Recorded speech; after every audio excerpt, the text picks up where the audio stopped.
এবং শেখ হাসিনার ফাঁসির রায় বাস্তবায়নের দাবিতে বাংলাদেশ ছাত্র অধিকার পরিষদ কেন্দ্রীয় সংসদ কর্তৃক আয়োজিত আজকের এই বিক্ষোভ মিছিলে অনেকেই নাকি মেসির মতো কামব্যাক করতে চায়। আমি বলবো, ফুটবল খেলা ফুটবল মাঠে, খেলোয়াড়রা সব লন্ডনে, তারা কিভাবে মেসির মতো কামব্যাক করে?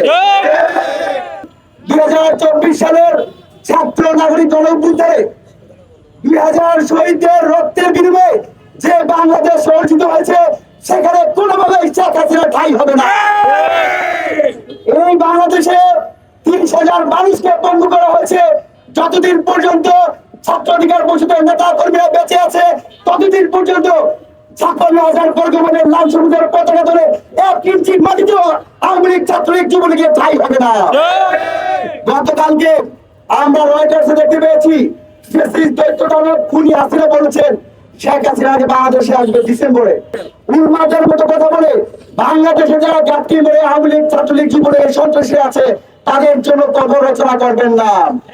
আওয়ামী লীগের সকল স্তরের নেতৃবৃন্দকে আহ্বান জানাই, যারা খুনের সাথে জড়িত নয়, ঘুমের সাথে জড়িত নয়, লুটতরাজের সাথে জড়িত নয়, তাদেরকে বলবো, জুলাই যদি মেনে নাও, তোমাদের কপালও ইনসাফ জুটবে।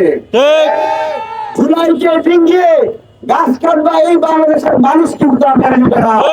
যে সকল ছাত্র নেতৃবৃন্দরা হেমিলনে বাসিরার মতো এদেশের সকল শ্রেণী পেশার মানুষকে ডেকে নিয়ে জুলাই অভ্যুত্থান সফল করেছে, মুষ্টিবিদ্ধ কিছু সমন্বয়ের কারণে সেই ঐক্য বিনষ্ট হয়ে গেছে। এই জুলাইয়ের গাদ্দার হিসাবে এদেশের মানুষ আপনাদেরকেও ক্ষমা করবে না, আপনাদেরকেও স্বইচ্ছা ক্ষমা করবে না। যারা বন্ধুত্ব বরণ করে হসপিটালে ছিল, তারাও আপনাদেরকে ক্ষমা করবে না। বর্তমান সরকারের নির্বাচিত সরকার যেহেতু আছে, বিএনপির প্রতি আমরা আহ্বান জানাই। তারেক রহমান বলেছেন তার যে সিট, সেটা অনেক বেশি উত্তপ্ত, অনেক বেশি গরম।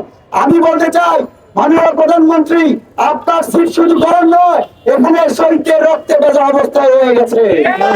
যারা আজকে বিভিন্ন দেশে ছিল, কেউ ভারত থেকে এসে স্বরাষ্ট্রমন্ত্রী আছেন, কেউ জামাতের কনভেনশনে থেকে ফাঁসির কাছে ঝুলার জন্য দিনক্ষণ করছিলেন, তারা আজকে এমপি মন্ত্রী হয়েছিলেন, তাদেরকে স্মরণ করে দিতে চাই। এই বাংলাদেশের জুলাই না হলে আপনারা কেউ এমপি মন্ত্রী, প্রধানমন্ত্রী হচ্ছেন না। জুলাইয়ের যে গণঅভ্যুত্থানে গণভোটের রায় এসেছে, অনতিবিলম্বে সেই রায় বাস্তবায়ন করুন।